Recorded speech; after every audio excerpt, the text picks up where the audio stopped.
আমার জীবনের একটা কাহিনী মনে উঠলো, এই জন্য বলতেছি, দেখি যোগসূত্র মিলে কিনা। আমি 6 বার গেছি ক্যামেরুন। এবার ক্যামেরুন হয়তো অনেকে চিনেন না, ওয়ার্ল্ড কাপ ফুটবলের টিম আছে ওদের। আমি 6 বার গেছি ওই দেশে। ওই দেশে 250 কিলোমিটার জায়গা আছে, জঙ্গল। ওইখানে দেড়াইতা মানুষ বাস করে, একবারে এতটুকু শর্ট ফিগার। ওরা কোনো জমিনে বাস করে না, ওরা জঙ্গলে গাছে মাচান বানায়, ওই মাচানে বাস করে। মাচান বুঝেন তো? ওটাতে বাস করে ওরা। আর দীর্ঘদিন ধরে এটা ফ্রান্সের আন্ডারে ছিল।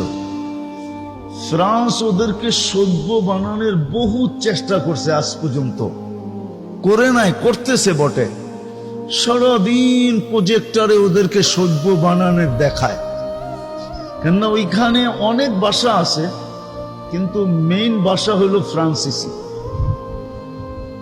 তো ওদেরকে সারাদিন সভ্য হওয়ার প্রজেক্টরে দেখায়। ওদের কাছে ছোট ছোট দাও আছে সবার সাথে, আর কাপড় অতটুকু আছে যেটা না বললেই নয়। কি কি কোন মতে ডাইকা রাখছে আর কি। আমি 6 বার গেছি,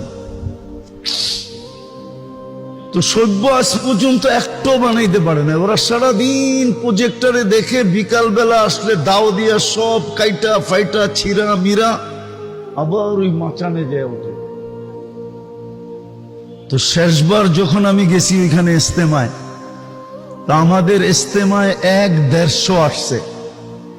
বুঝেন না দেড়াইতা, এটা আবার পড়ছে পাগড়ি, রাখছে বড় বড় দাড়ি, গায়ে দিছে জুব্বা, আবার মেসওয়াকও আছে যাবে ওর চেয়ে বড়।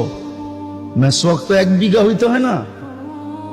তা আমাকে ফ্রান্সিসি সাংবাদিক জিজ্ঞাসা করতেছে যে, আচ্ছা আমরা তো এতদিন চেষ্টা করলাম, একটাকেও তো সভ্য বানাইতে পারলাম না, তোমরা এগুলাকে সভ্য বানাইলে কি করা?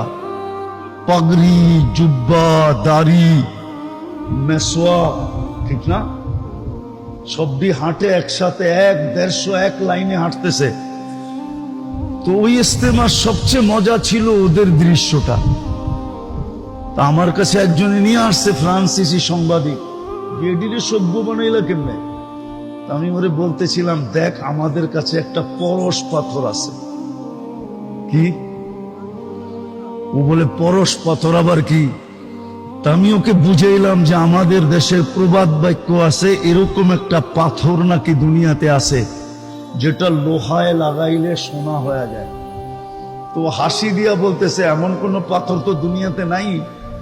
আমি কই, তুই 2 সেকেন্ডের জন্য মাইনা নে, 2 মিনিটের জন্য, যে এমন একটা পাথর আছে। আচ্ছা মেনা নিলাম, আমাদের কাছেও একটা পরশ পাথর আছে যেটা ছোঁয়া লাগলে মানুষ মানুষ হয়ে যায়। সেটা হইল লা ইলাহা ইল্লাল্লাহ মুহাম্মাদুর রাসূলুল্লাহ সাল্লাল্লাহু আলাইহি ওয়াসাল্লাম। বিশ্বাস করেন, ওর চোখ দিয়ে পানি চলে আসে।